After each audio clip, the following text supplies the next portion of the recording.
read, we watch, we see stories of survival and death, gut-wrenching, but also inspiring. But they're not about us.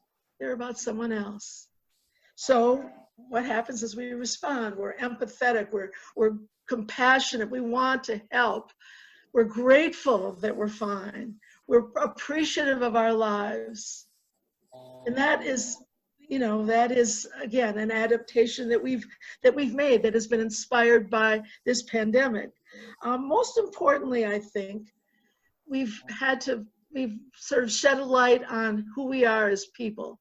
And I think for the most part, we've shown ourselves to be kind and willing to make sacrifices and brave and unified. But we've also shed light on, I guess you might say, the underbelly of America. We've cleaved lights on issues of race and class. I mean, there has been such an uptick of hate crimes against Asian Americans. God, go figure, makes no sense. The preponderance of cases in the Black community, although they are a much smaller percentage of our population.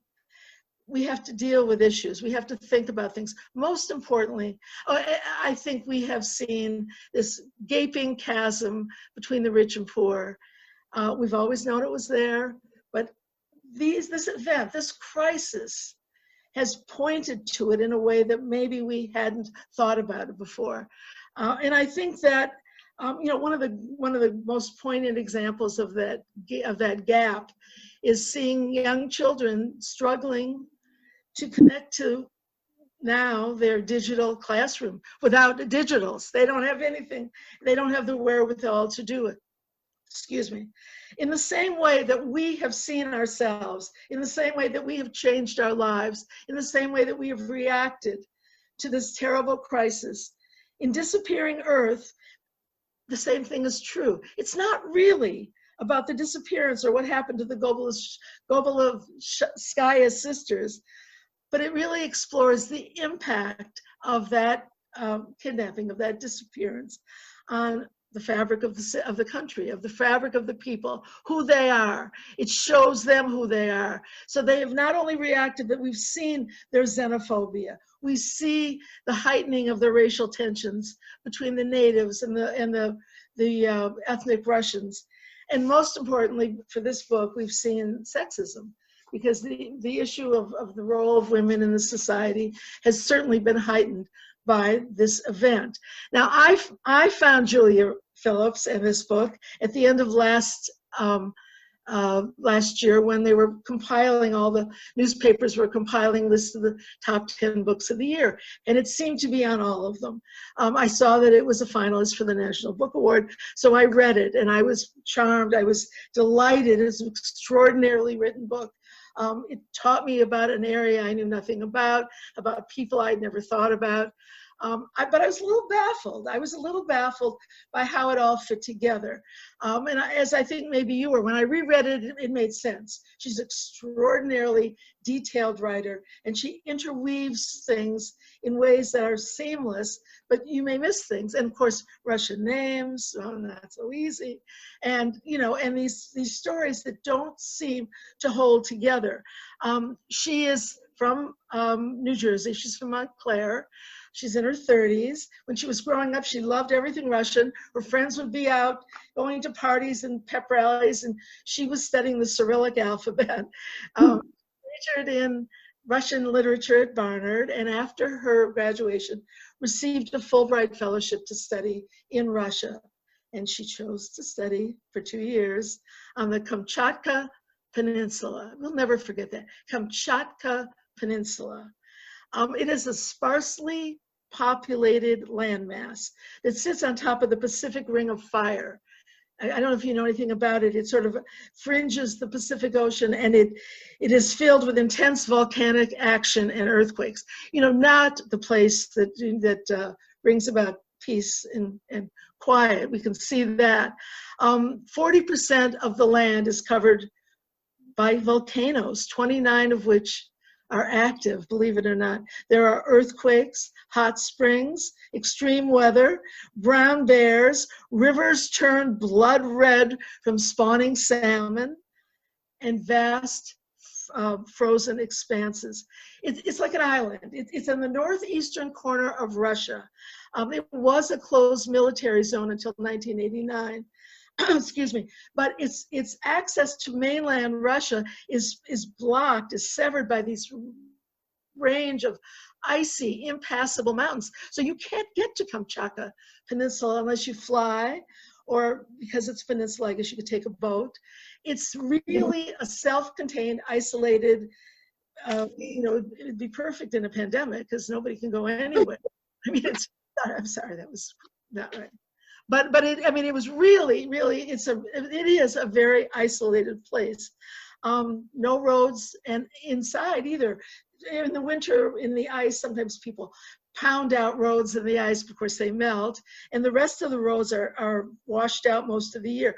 So this landscape, this incredible, beautiful, terrifying, challenging landscape that she has written about, and written about extraordinarily beautifully, is vast, and it's harsh, and it does seem ready to swallow up people. What she wants to show us is how it swallows up the landscape, and the social landscape swallow up women in general. Because what ultimately emerges in the novel is how dangerous it is to be a woman in Russia, not just Kamchatka. But so we learn in the first chapter of Disappearing Earth that Alonya and Sofia Golosovskaya, ages 11 and 8, are kidnapped from the center of Petropavlovsk Kamchatsky. Don't ask me to say it again. That's all I can do, I think. But it is the only city on the peninsula. I think population maybe 200,000. When I say sparsely populated, this whole vast area really is just a bunch of little settlements and villages in the one big city. So we are readers, we are knowledgeable, and when we read about a kidnapping, we expect this calls for an inspired detective in the person of an inspired, intuitive, this calls for inspired detection by an inspired, intuitive detective. But we learn early on that the novel's not really about what happened to the Golosovskaya sisters. It's really about how it affects the people, the communities, and it's interestingly structured. The first chapter shows us this horrible kidnapping. The last two chapters, June and July, because they're all named after months, beginning with August when the girls are kidnapped, tells us about the solution, about what has happened to these girls. But the 9 intervening chapters, or they're really short stories, seem to be about irrelevant female characters. And I'm sure you wondered how they all fit together. Maybe you were much more intuitive than I was the first time I read it. But we find that some of them have direct connections, not only to the oh my gosh, isn't that horrible? The Golosovskaya sisters, but also to Lilia, who her story becomes intertwined with theirs. So we have a chapter about Natasha, who is Lillian, is a sister. We have a chapter about Oksana, who is the woman who witnessed the actual kidnapping. We have a chapter about Zoya, who's the wife of the policeman in charge of the investigation. And we even have a chapter about Nadia, who is the girlfriend of Chega, this sort of no good, good for nothing guy who ends up being the hero of the book. The rest of the chapters, the other five stories, all reflect reactions to what has happened to the girls, but they may not be directly connected to them. They're very important because an important part of this is to see how this event changed the lives of so many people. So what it does is it opens our eyes to the plight of women in Russia, and that was one of her major intents. So after the disappearance of these sweet little white girls, posters go up all over town. Nervous mothers lock their children in. They are not going to let this happen. This is a major event. Boyfriends and husbands keep are excessively protective of their women, the women in their lives. They don't want them to go out. They don't want, they're very, very concerned about them. They worry. In general, people become suspicious. They become cynical. They blame each other for everything. And they attribute the kidnapping to the mother of the girls. Now, we don't get to know Marina until the 11th chapter. But we do know that she's a single mother. Her husband has left them, lives in Moscow, far away, has nothing to do with the family. But it is natural, I suppose, to blame a mother for letting her 11 and 8-year-old wander. But with each new character's perspective, I think Phillips builds a portrait of a place. We learn about the ethnic Russians, who are the majority, who are the people in charge. We learn about the natives, who are mostly from a group called Even, E-V-E-N. I don't know if you call them tribes, but they're reindeer herders. And they live in the north. They live near a village called Esso. And I have to tell you, there were moments when I was reading some of this, as remote as it is from our lives, and it reminded me a little of growing up in the small town in the Midwest, you know, children, the young ones wanting to get out and get into the cities, and the older ones ruining the day. These changes have come about. But, you know, there are universals, but it is really a remote village and remote from our lives. Now, this generational divide is very interesting. We see young mothers chafing at the confinement. They're now being confined because of the dangers. So young mothers hate it. They want to go out and have fun. One mother, Zoya, who is the wife of the police investigator, has a baby. She's not interested. She's looking out the window at these migrant workers. She wants to have sex with all of them. I mean, she's fantasizing. She wants to go back to her job. And her husband won't let her leave. But we do have some of the older characters bemoaning the loss of their fallen paradise. You know, this could never have taken place in Soviet times, they say. One of the women reminisces about the golden years, how safe it used to be. No foreigners, no outsiders. Now we're overrun with tourists, and now they are a tourist place, because since the Soviets moved out, people want to see this place. No tourists. Now we're overrun with tourists, migrants, natives, those criminals. So, you know, you see these attitudes. They were much happier when they were being protected by this rigid Soviet regime. Clearly, this woman is speaking. She longs for the good old days when there were resources given to the peninsula.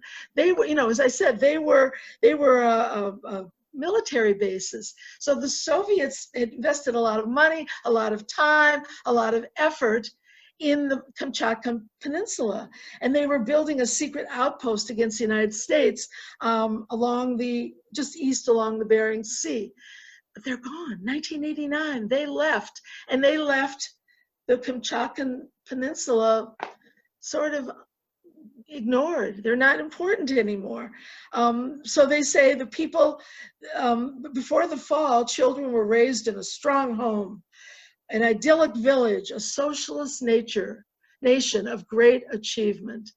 And I don't know if you remember the history, you know, about 85, Gorbachev started loosening some of the restrictions. And by 89, the wall in Berlin came tumbling down. And by 91, all of the republics were separate, they were independent. And it changed everything. And some of these people are bemoaning the fact that it's not the way it was during Soviet times.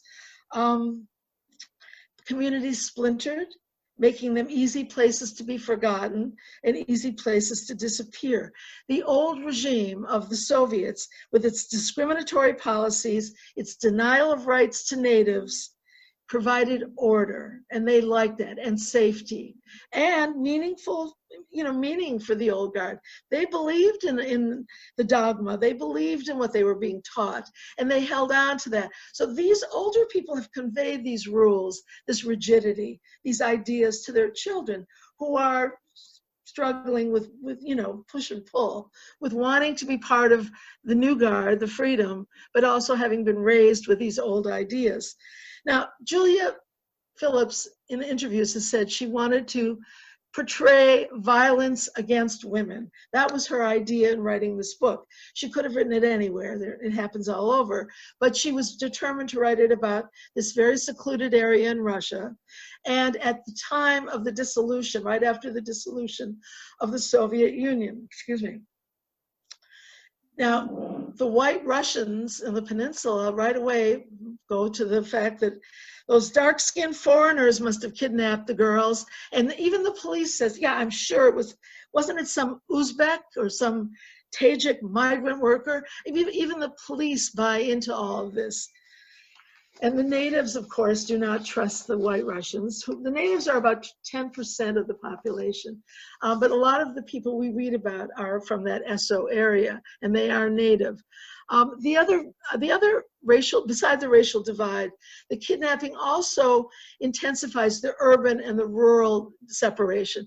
So when Lilia, who lived in Esso, who was a native, who lived in the rural area, disappeared, nobody cared. It was not important. They said, she ran away, that's it, let's not think about it. However, everyone knows the faces of the Golosovskaya sisters because they are plastered on every milk carton, I don't know if they have milk cartons, on every poster, on every wall in the city. There's a big difference between the response to these city girls than it was to the girl from the country. But the different effects of the disappearances of the sisters and Lilia are reflected through the lives of these Kamchatkin women. Many see this disappearance as a cautionary tale. This is what happens to girls, to mothers, to daughters, to sisters who assume too much freedom. Again, this goes against the grain. Women should not be free. In the first story we read after the kidnapping, we meet a girl named Olya. She's 13 years old. She didn't know the sisters. She had no idea who they were, but her life was destroyed by their disappearance. And this is why the mother of her best friend, Diana, has used this kidnapping as an excuse to separate her daughter from Olya, to break up this friendship. And she explains to Olya, you are not a good influence on my daughter. I don't like your mother. I don't like who she is.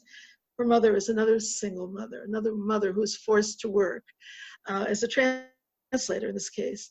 But she completely vilifies the family and particularly Olya's mother and breaks Olya's heart because she can no longer have this friendship. Now, this very same woman, whose name is Valentina, the mother of Diana, reappears to us as the girl of November, the calendar girl of November, because she has three prongs in this. She is the mean, judgmental lady who will not let her daughter play with Olya. She's also an administrator in the school that the girls attended. And more importantly, she represents the professional class of women. These women who have done everything possible for themselves or tried to fortify themselves, to protect themselves from the kind of treatment that they saw their mothers get, from the kind of treatment they see uneducated women receive. And in this case, this woman says, I pride myself on taking care of my domains, my kitchen, my garden, my school file cabinets, and oh no, not myself. I've neglected.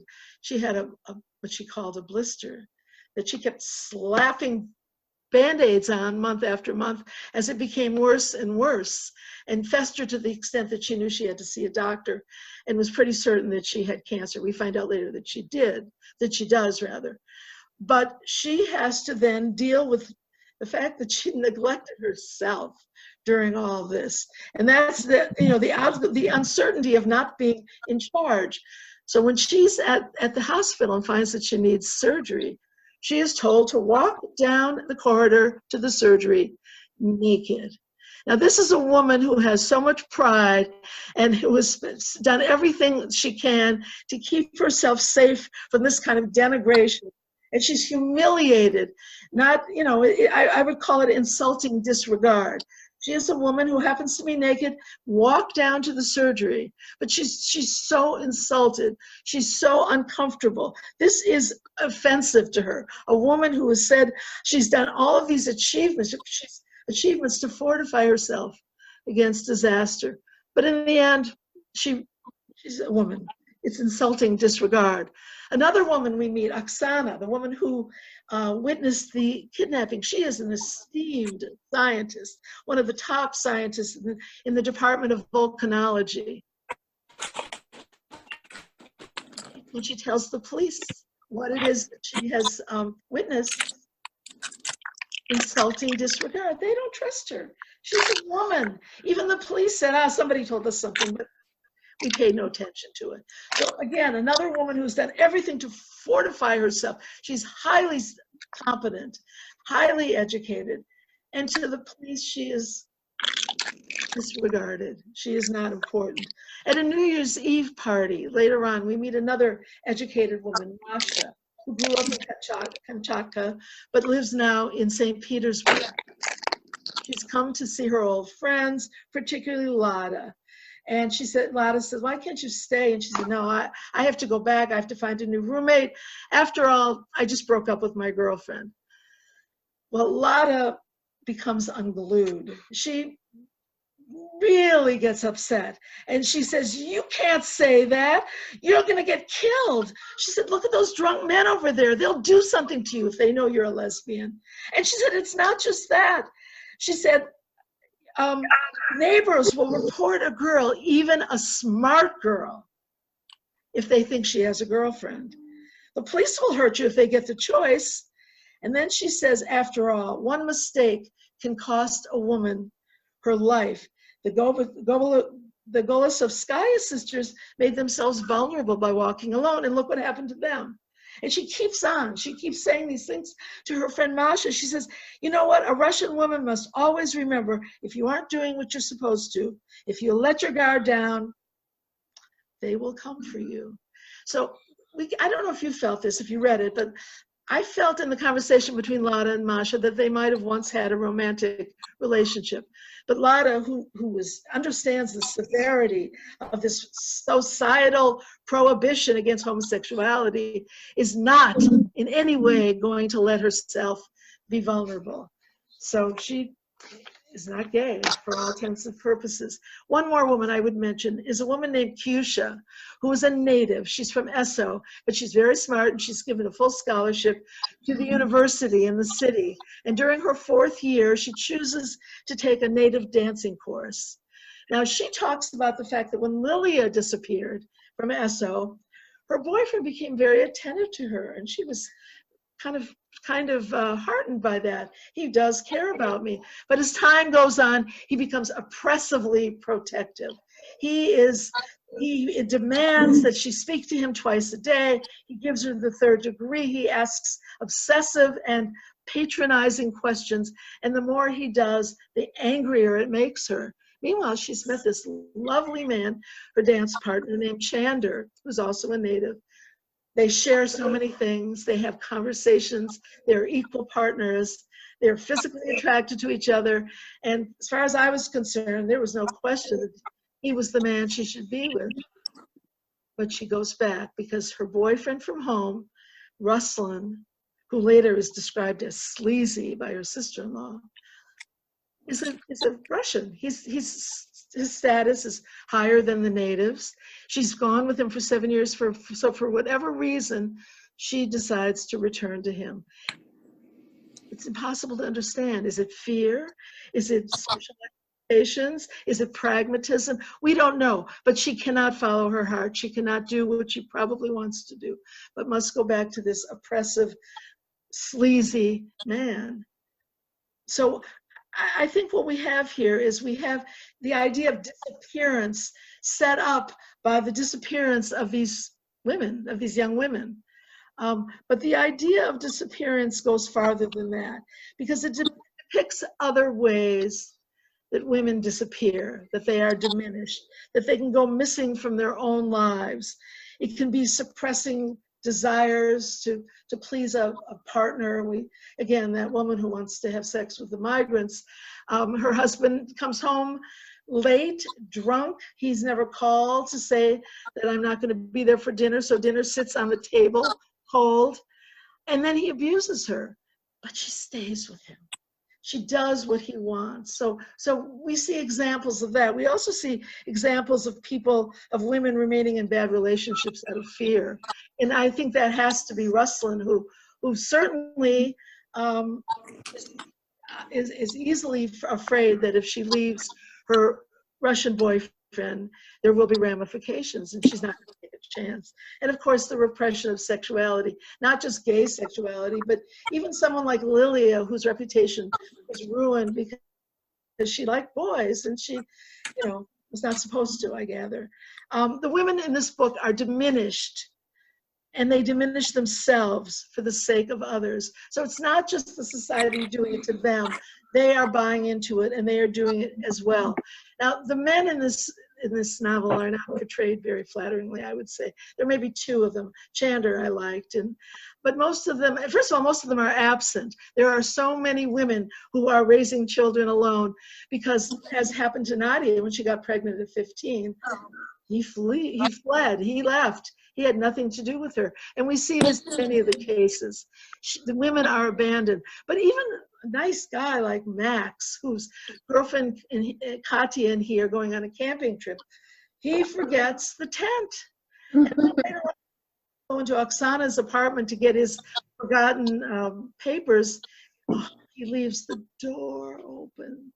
So poor Oksana, her best friend, her lifeline, her dog, runs away because he is careless.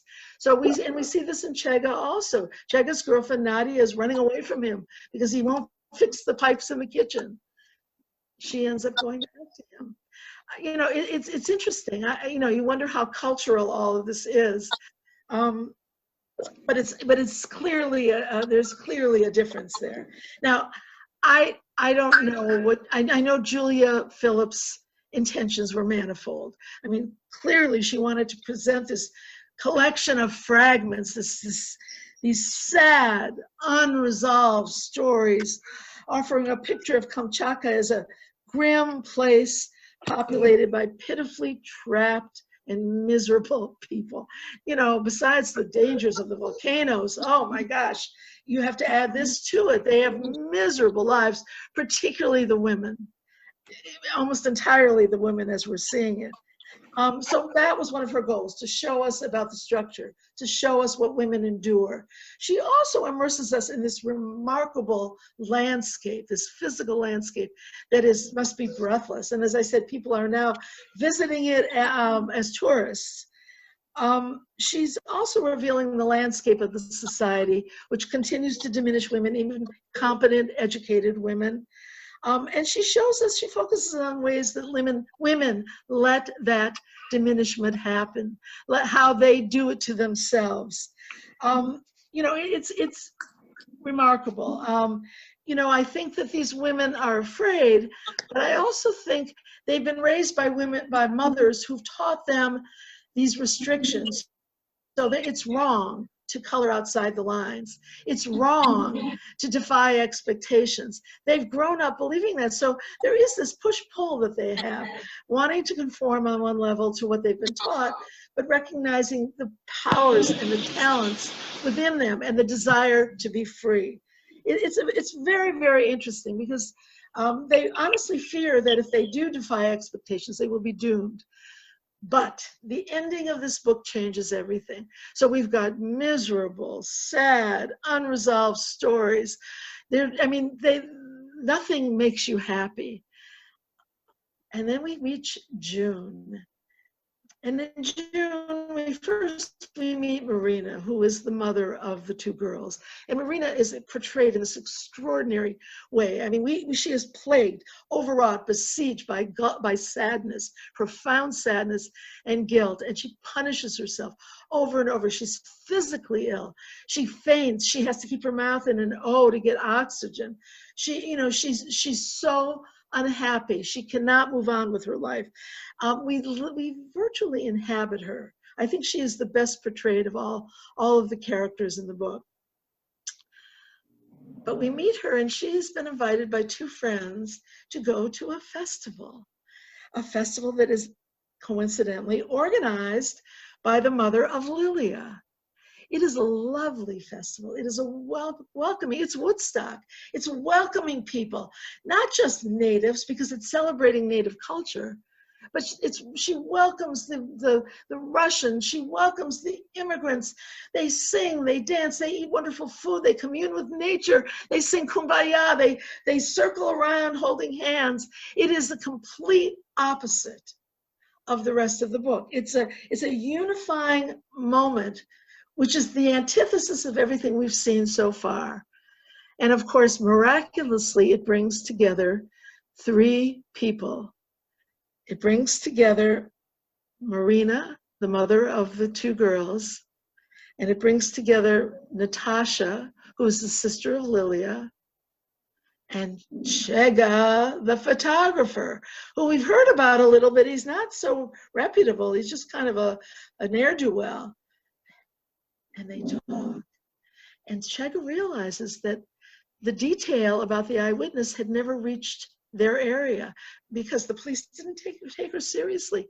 So he did not know anything about this eyewitness who saw a man in a shiny, dark car, and even had a slight physical description. So the three of them talk, and somehow they cobble together an answer to the mystery for both girls. And it is kind of remarkable. Now, he says, I know someone, and his name is Yegor Busakov. He has a big black car, and he is really weird, really sick. Now, we've met him twice. We met him at the New Year's Eve party because he was hitting on Lada, and she was accepting the fact that she'd probably spend the night with him because he was just one of these nondescript guys that you meet at parties that, you know, don't matter. But we meet him later in a pool when Nadia and Chega's family are all swimming. Someone waves to him, and Nadia says, "Who is that man over there?" And he says, I went to school with him. He is really a strange guy. He was obsessed with Lilia. In fact, he used to kill cats and leave them on her front lawn as presents. So suddenly we've got this character, and you have to figure not too many people have big black cars on the peninsula. The roads are barely existent. There's not much money. So for some reason, this stands out. This is a man with a big black car who is really disturbed and nuts. And so together, they assemble all these facts because these were things that the authorities never noticed. These were facts that were overlooked by the police. And so what we have here is what appears to be a collection of fragments that highlight the remains of women who've gone through personal disasters. But somehow the pieces start fitting together in a way, and they do bring about unity, which I think is really the message of this book. The unity that they are able to feel at this festival, the unity that they're able to feel in listening and talking to one another.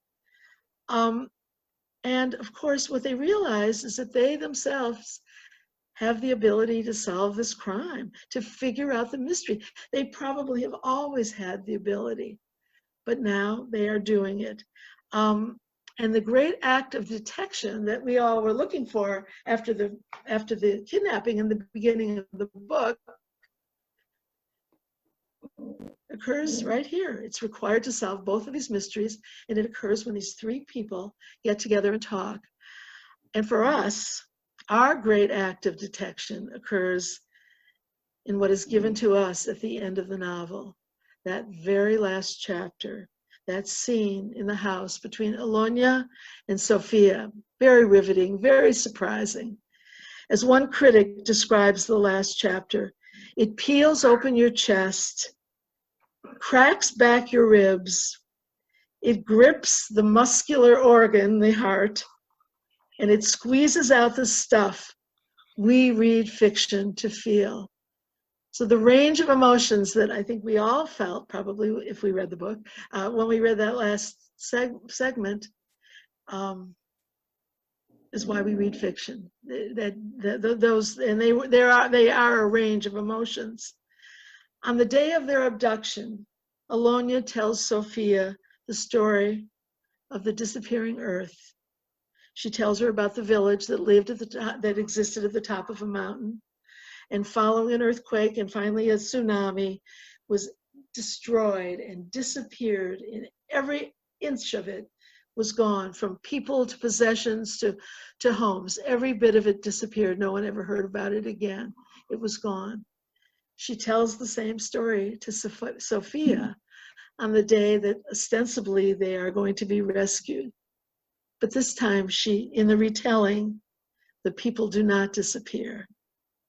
Somehow they recover, they swim, they find each other, they find possessions, and in unity they are able to reconstruct their lives. I mean, that's a in-your-face metaphor. I mean, that really is a metaphor for what we hope happens in this book. I think it's interesting that she doesn't show us the people coming together at the end. She leaves us supposing what happens. But in this book, hopefully, after this long period of not knowing, these two mothers being at sea, literally and metaphorically, they are going to find their daughters. Now, in what condition, we don't know. But they are going to find their daughters, come together, and hopefully be able to reconstruct their lives. And I would like to end by coming back to the way I started this talk, talking really about us. And you'll forgive me if I've extended this metaphor too far. But after swimming in this tumultuous pandemic for so long, and it will continue, hopefully we will find our dry, fertile land and in unity restore and reconstruct all that we have lost from our own disappearing Earth. This is a tale, I think, in the end, to inspire us. And that is that I talked very fast, but I thought if maybe I would give us a chance to talk to each other about this, because we do have a little bit of time, I trust, to do that, right? We do. And I'm wondering what you think that means, disappearing Earth. What would, even if, and I know some of you probably didn't get to read the book, what does that mean? What do you think of when you think of disappearing Earth? How does that, I mean, we've used it metaphorically, disappearing women in a society, what's disappeared from our lives because of the pandemic. How do you interpret that term, disappearing Earth? I wonder why she used it. Wait, Linda? Yes. Our first, Susan Kay has something she'd like to say. Oh, Susan, where are you? Yes, of course. No, there's of the 60 people, so it's hard to see everybody. Yes, I know. Thank you. In answer to your question, I think the disappearing Earth specifically refers to this peninsula because they have changed. Where it was once, a closed military, heavily researched center, where a lot of the people who are written about are extremely well educated.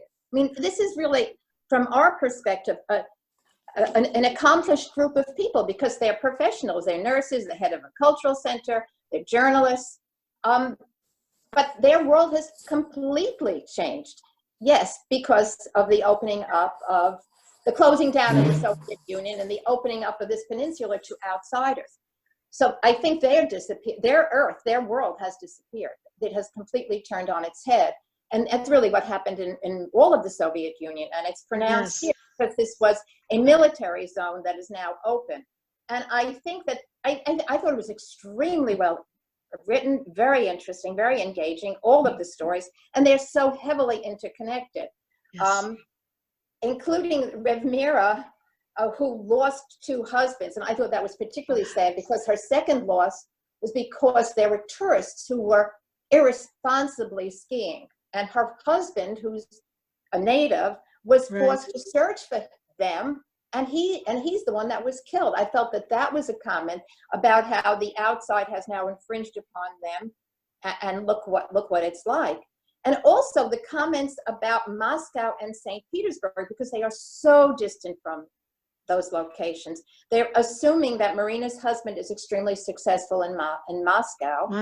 And Masha, the only way that she could break free was to go to St. Petersburg.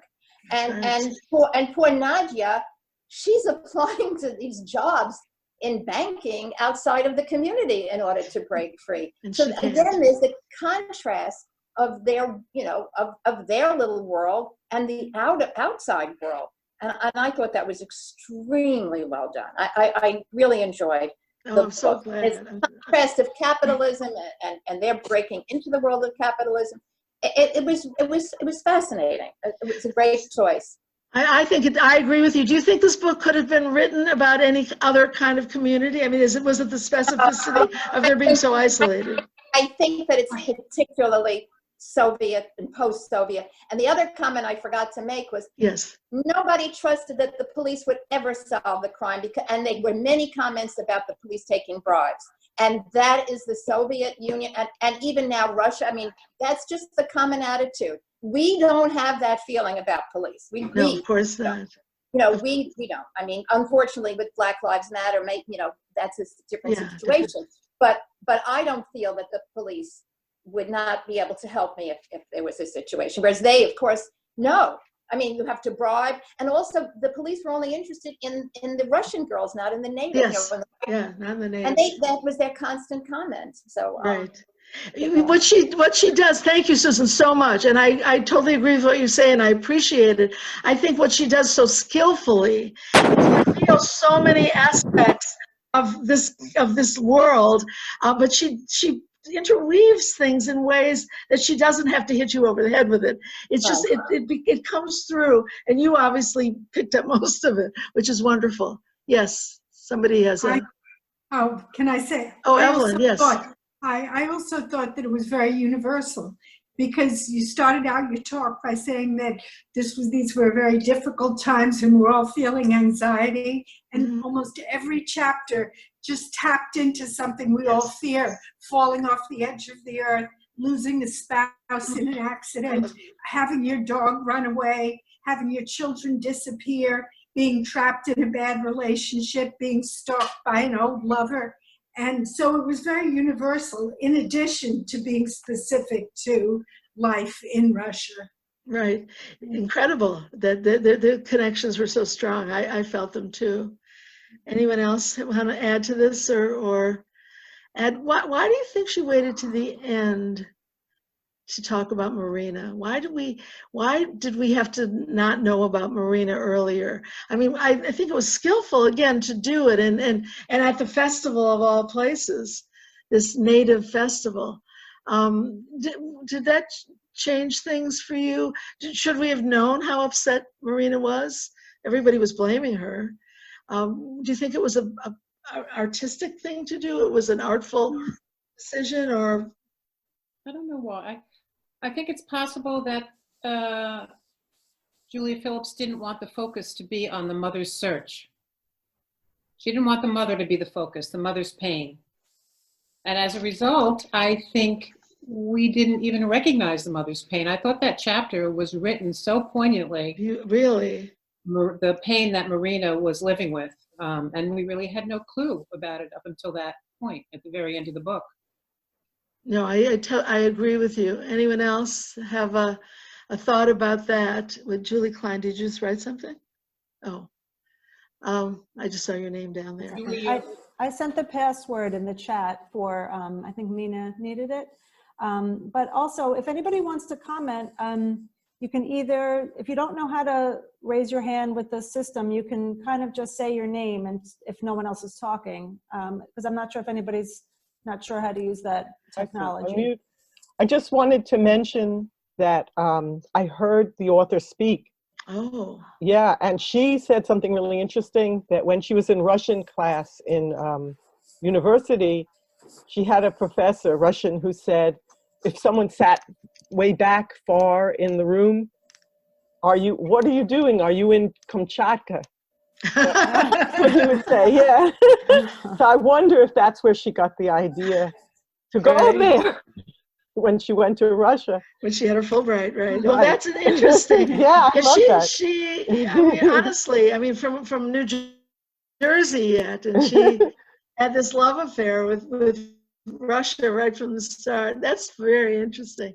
And anyone else have thoughts about some of the individual stories? They were all complex stories. Many of them were initially, and then she put them all together. But some of the stories I thought, as all of you who have spoken have commented on, were really heart-wrenching and difficult, really. Anyone have any other stories that particularly touched them? Chega was kind of funny that he was the hero, because we don't get a picture of him as a particularly responsible, unique, singular man, and yet he, had that one piece of information that changed everything, finding out. Do you wonder what happens afterwards? What kind of a reunion would it be? Would they, obviously the girls have only been away for a year, but Lily has been away for 4 years by the time, and the girls hear her screaming in the background. So I can't imagine they were treated well. Why do you think the author left it that way? Yeah, good question. It was, To use your own imagination, I think. I like that she did that each one of us can have our own ending. But when I was reading it, and from the beginning, I had a feeling they were going to be found.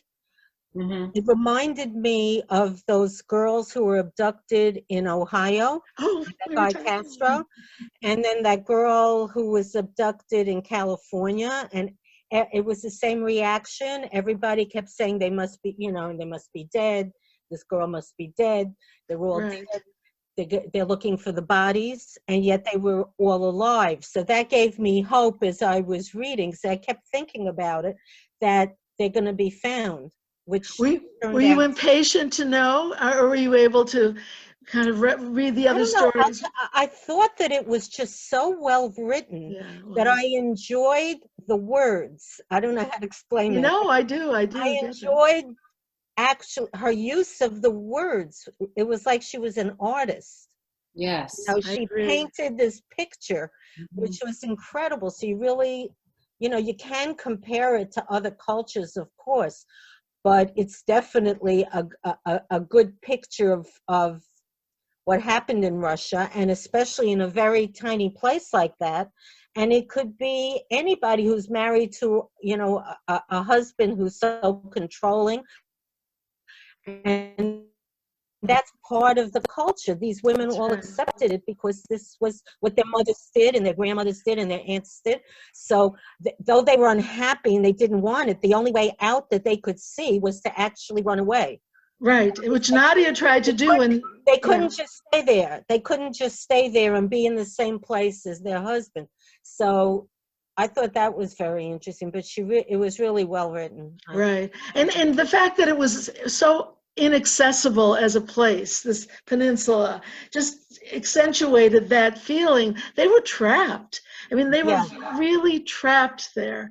So there was no recourse for some of them. It reminded me of people who lived in Siberia. Lived there for a while, and she said sometimes you wouldn't see anybody, had nobody to talk to. It was such a dismal place. And in Russia, they sent people to Siberia who were prisoners, people who, if you did something bad, instead of going to jail, they sent you to Siberia. Right. So it wasn't a happy place. And this place reminded me of it. Siberia's pretty too, but it's dismal. No, you're right. Did she do a good job in portraying violence against women? I mean, some of it was more subtle, but that was really her first goal, she said, in writing this book. I thought it was more emotional. It was more emotional violence than physical violence. That was the feeling I had. Yeah. Yeah, I agree with that. I did too. I didn't see it as out and out violence. Physical violence, no. Violence suppression, sort of. But it was emotional violence. Yeah. No, I agree. the way she uses the story of Disappearing Earth is very clever. I mean, you just see this kind of precision in her writing. It framed the book, and it really reflected on, as she said, the disappearing lives of these women who live in this community. I can't imagine wanting to visit, although I imagine it's beautiful. But it looks hauntingly beautiful to me. It scares me, the landscape. It makes me feel isolated and alienated when I look at it, even pictures. Linda, yes, I think Susan has a comment. Okay, Susan, thank you. I was going to comment about Chega because, you know, we see him as irresponsible and not that accomplished. But there is a line that Kayusha tells Nadia that Chega loves drama. That's why he's been, you know, talking about, he's concerned about what's happened. And he tries to save Nadia. You know, she had been deserted by the boyfriend, or by, you know, whatever she had. And he's the one who really becomes, like, in his perception, a savior. And in reality, when she returns to him, she recognizes that to some degree too. So although we see him as extraordinarily irresponsible, he's the one who is the savior in this series of stories. Yes, yes, that is true. And even the character of Max, who has done these terribly irresponsible things, is a respected scientist. He seems to be a kind man. It's not like Chega. He certainly doesn't save the day. Although the couple who takes Marina to the festival, I were really, you know, caring and involved characters, and really were somewhat responsible for getting this whole thing together. He was one of the two men I think was portrayed nicely. Yes, that's true. And the thing is, I did not see this as Siberia, because we think of the Siberia as a punitive place where they send people to prison. This was the scientific research center. Not to prison, instead of prison. Well, I know, but the thing is, this was never a prison. This was a scientific research center. So you have a lot of highly educated people who were dedicated to the Soviet Union doing research there. In addition to the indigenous tribes. There were indigenous people too. Right. I just meant that it was lonely and isolated. But it's remote. That's what I meant. Yeah, it's isolated, yeah. Yeah, the indigenous people I think they're about 10% of the population, and there are, you know, there's several groups. I don't know if you call them tribes, but there are a number of them living on Kamchatka. But do you know anything more about the Ring of Fire? I mean, I thought that was terrifying to think of a place that has these volcanic eruptions, and they have so many, 29 live volcanoes in their community. I'm wondering if there was anything else I wanted to ask you. Linda, can you hear me? Yes. Am I being heard? You are. Who are you? Okay. I wasn't sure. The last chapter had me a little disturbed. Rosalind. Okay, let's talk. Did I read that that Lilia was heard screaming? Did I read that word? That's how I read it. That's how I read it. That's number one. So I have to assume that he was abusing her. Yes, absolutely. So my question is, if she was he was abusing her for many reasons. I think he really thought he loved her, you know, but he was sending her these crazy gifts, but he must have cared for her on some level. But why did he want the two little girls? They were obviously not being abused. They were being isolated, but they weren't being, maybe, what I mean is physically abused. Mentally, we have to assume they were. But I'm not sure in my thinking, what did he want with those two little girls? Just to have them in his life? I'm not sure I understood that. It's a good question. I have a theory on that one. And I don't know if it's real or whatever, but I think it's similar to the guy in Ohio. I think that this guy wanted to make a family, and it was like he's the father and Lily is the mother, and they have these two little. It makes more sense to me if that because it didn't sound like he sexually abused the little girls. But he liked little people. He commented on the New Year's Eve party, and he. You know, they mentioned the fact that Lilia looked like a child. That she was right. Yes. So there may have been a peculiar obsession there with. I mean, we won't know. And you're right. It leaves us guessing and wondering, and even wondering what the reunion is going to be like. But I definitely interpreted Rosalind, the screams is coming from Lilia. I thought I saw that word a couple of times. Yes. Okay. But I Thank you. don't know. We don't know that the girls weren't abused. We don't know much of anything, really. We don't know. And you know what else was sort of interesting? The festival took place, it was summer solstice. It was in June. And the last chapter is called July, which is, because we know that they were probably rescued the next day. So my thought was this was her way of making it a whole year, but they were probably rescued on the 1st of July, if in fact summer solstice is earlier, but the festival on the 30th. No, all of the, sorry. What is that? I hear somebody's audio recording. CVS Pharmacy. Yeah, whoever has CVS Pharmacy on in the background, just mute your microphone, please. I don't know who it is. Let me see. I can mute whoever I think needs. Okay, I think I did it. Is it me? I have Victoria has her hand up. Yes, please, Victoria. Where are you? Oh. Hi, everybody. Hi, Victoria. Hi. You're outside. Oh, how nice. Yes. I just wanted to mention sorry, I had a visitor come by quickly, gardener. Anyway, I don't know if you talked about it, but I know you were mentioning the last day of June, right? The summer solstice. Uh-huh. So I thought that was very poignant when she was talking about the what was it, Nergenic? I guess they're when the sun dies and the new one's created. So I think that kind of went with the overall theme. You know, the gates of the spirit world opened up, and she said at this time when the dead walk among us. It kind of reminded me of I can't remember the movie Coco. What the Day of the Dead, right, in Mexico, where they that one day that the dead walk among them. And those living can almost be reunited or reborn. So that was kind of poignant to the overall book. Wow, and that was deliberate. That was a deliberate connection, right? Wow. Yeah, so that was nice. But I was surprised, actually, she didn't mention Fuchsia at the end, because wasn't that where her dance troupe was going to perform at that place? Yes, I think so. So I'm surprised, because she did such a nice job tying all of the characters and to the overall theme, with the Goliskovskaya sisters.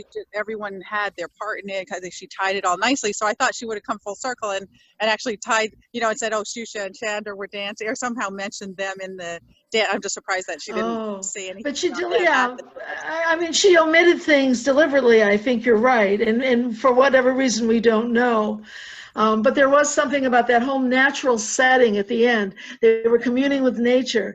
It was complete antithesis of all the vituperative, separatist, angry, hurtful things that were going on in the rest of the book.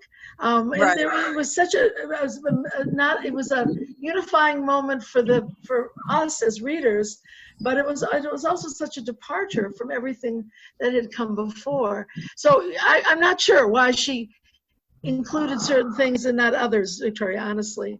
No, but it was overall I enjoyed the book. She was a very good, the way she put it in a nice package, and she did it was very well written. But thank you for mentioning those things. But I thought that Kayusha abandoned the dance troupe once she went back to Ruslan. But say that again. Can you say it one more time? I think that Kayusha abandoned the dance troupe once she went back to Ruslan, that she was no longer. I thought that's why she wasn't there, because I also looked for her. Right. And then maybe it was later in the year. I couldn't remember if the other one was like mid-January and this was the one in June. Was the other one Christmas? Yes. I couldn't remember if the other was winter solstice. I couldn't remember that. It was hard because they talked about her being at the university. She mentioned her being at the university. I'm sorry, but I don't think she was in the dance group once when right. Went back to us.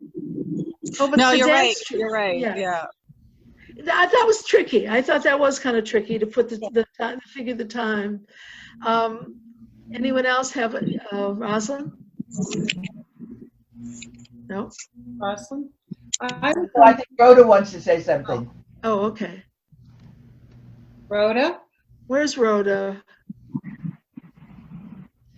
Wait a minute. I can unmute her. Let me just take a look where she is. You unmute her? Yes, I will right now. Okay. Okay, Rhoda, you're unmuted. Okay, thank you. Not very profound. I was thinking of the concepts of sympathy and empathy. Everybody who heard the story of the kidnapping of the two girls was sympathetic. And Oksana, who really witnesses the thing, she's very sympathetic.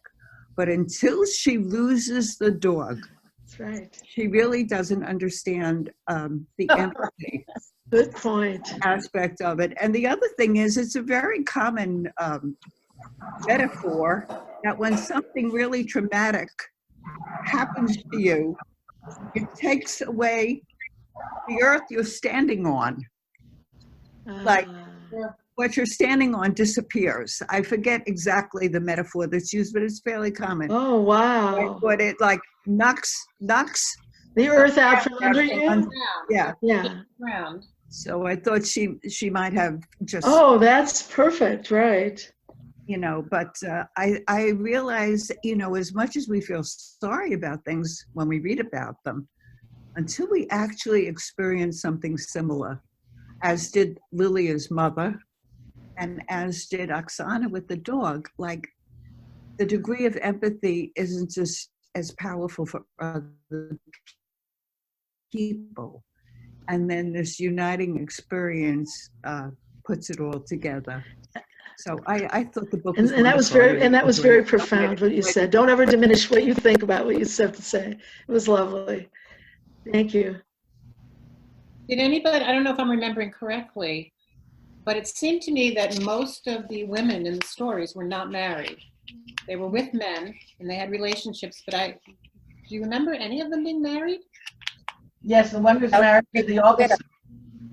The one who's married to the detective. Yeah, they were married, the detective, and she stayed with him. And the guy on the ship, were they married? I don't know, the Navy man or the... Well, the widow, she was a widow. I think she was, yeah. She was Oh, she became a widow, right. The one who was widowed twice. She was widowed twice. And I gather the twins' parents were married once. She kept saying my ex-husband, so they had been married. The girl's parents? Yeah, the girl's parents had been married, I think. Yeah. Oh, and also I think Diana, She was married. their parents were married, yeah. But he was, I think, yeah, some of them were away I a had long the sense that time. the women felt trapped by men they weren't even married to, you know? A lot of that. Yeah. Mhm. Yeah. I was wondering why she put in the disabled brother. In a way, that trapped the family too. Natasha's brother, because- right, and Lilia's brother. I was kind of wondering if anyone had a take on why that character was in the book. And she was impatient with him. Well, he Right? was fixating on the extraterrestrials. But when he says to Chega, when she says to Chega, well, I have a brother who's strange, he made a distinction between what might be a slight form of autism, which Dennis had, and Chega's really bizarre behavior. So I don't know, but I think the family was struggling after Lilia disappeared and being able to deal with the brother. Yeah. So, it just may have been a detail she wanted to use. I'm not sure. Yeah. Why do you think she named every chapter a month except for New Year's Eve? Did she mean to distinguish that chapter in some way? It started out on New Year's Eve though, right? No, it started out in August. No, I mean the month of January. So the part of the story in that chapter was just, it started out on New Year's Eve though, right? Oh, I think that was the story before the chapter called New Year's. I think because it was the 30th of December. I'm not sure though, I can't remember. I'm not sure. But it is a good question, and she chose to name the chapters after months. And these stories were just also different and interesting and disturbing. Yeah. And that idea that so many of them, as you mentioned, Susan, were highly educated and highly confident And these women really believed that it was going to change their plight. And she makes it very clear that in the end, they're still seen as unimportant and they're disregarded because they're women. But you know what? Maybe she does it by the month because it's one part of a whole. And that's what the stories were. They were each one part of a whole. You think that could be it? That could be it, sure. I've never read anything It where shows she's the explaining passage of time. It's the passage of time or a journey. But it's also a part of a unit. Yeah, no, that makes sense. It comes together and at the end. Yeah. Hi, I'm not sure why she did it, but I was really happy she did because I love the book, but there were so many characters and just having it be chronological by the month helped me kind of keep it all straight. You know, I was happy it wasn't one of these books that goes back and forth. So for me, it just kind of helped it along logically. And you know, did you have trouble keeping track of characters? I mean, that was my problem.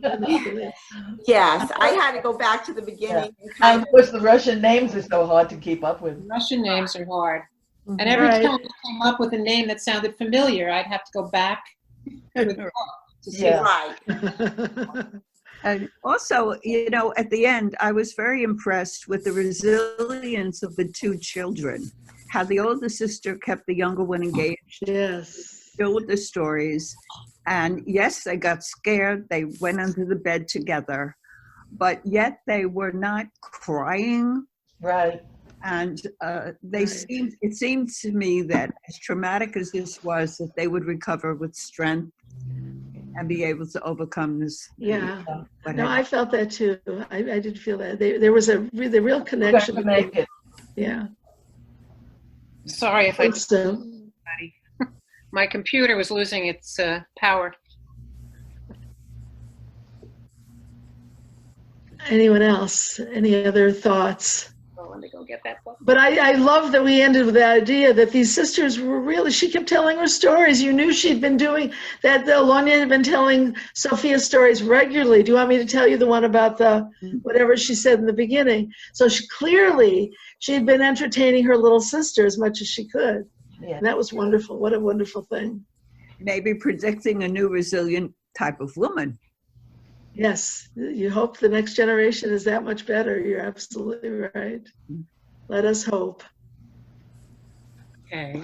Well, I thank you. I'm glad we all. Thank you, Linda. It was wonderful. Well, thank you. I'm so glad we all read it. Or whoever did, because it was a book that I think really was special. I think it was really unique. Okay. So thank you everyone for joining us. Thank you. And I'm going to remind you that next month on May 26th, I believe it is, we're going to be discussing Writers and Lovers by Lily King.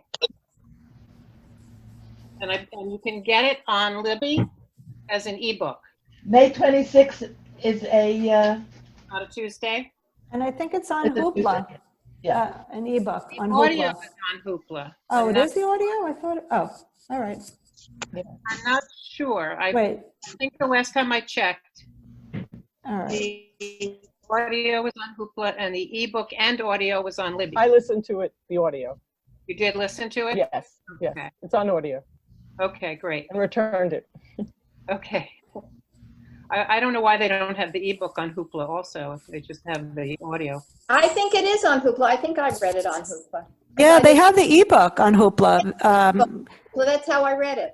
You know, I think, Beth, it switched for some reason because I really thought they had the audio too, but the ebook is on Hoopla. Oh, okay. I did read it. I did, but I don't know. I read it a week or two ago. I read it on Hoopla. Okay, good. Well, just know that you can get it either on Libby or Hoopla. Right. And So that's May 26th, 1 o'clock. I'll be sending out emails. if anybody has any trouble, Beth, I did not get an email about this. I got a telephone call from somebody. Oh, that was sweet. Yeah. Yeah. Somebody from the library called me, but I did not get an email. Really? You've always gotten my emails, right? I know. That's why I even wrote her. I asked her if she got one because I didn't get one. I didn't get it either. All right, I'll double check on that. This I time. didn't get an email, but what I did was. But someone called me from the library. Library. Why are you not getting emails when I'm using the same list? That's strange. I know. Just You this sent is the out first time everything. I didn't get This it. is the first time for me too. Rhoda, you didn't get it either? No, not this time. I didn't get a specific email inviting me to the meeting, not that specific. You emailed me, Beth, you emailed me yesterday about it, but I knew about the meeting, but I was looking for the specific invite, which I did not get. But I went to the Bryant Library site, through Safari, and then got on that one, which was fine. So you didn't get the email that I sent that had the list of characters and the map? No. Yes, yeah, but that did not include an Yeah, invite. I got the list of characters in the map. Didn't But have usually, when you send me an email, I have a direct connection to the group. Where you. Oh, You right. know, I did not do that. Today I had to go to the library and Right. let's latch on with the program that you have listed up at the library.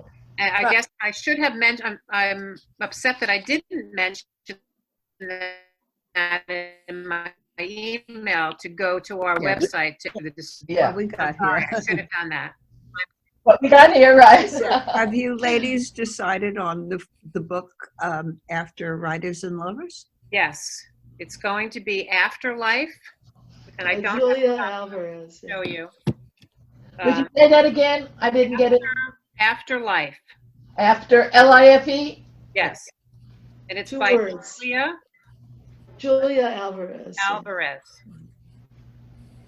You can find this information on the right side in the chat. If you put your, if you click on chat on the bottom of the screen, Will we be able to get that on an Yes, ebook? Afterlife is also on Hoopla, so it's available all the time to everyone.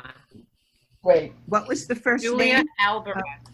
Julia Alvarez. So that's going to be June. Okay. Gives us plenty of time to get the book. Yes, let me just make sure of the date here. June 30th. Okay. So we have May 26th. Maybe by then we can come to the library, do you think? I don't know. No? Say yes, I just don't know. I know. I was just hoping.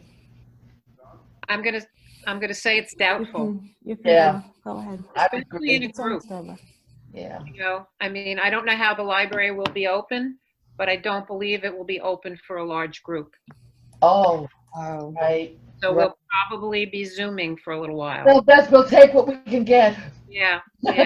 Whatever you offer us. Able to see you all and still get together and talk about books. Yeah. But this is wonderful. Thank you. Really wonderful. We can do this. I'm so glad to be living in a high-tech world at the moment. Thank goodness we are, right? Yes. Yeah. All right. Thank you very much. Thank you very much. Goodbye, all. We'll speak next time. Stay well. Thank you. Bye-bye. Bye-bye. Bye. See you next time.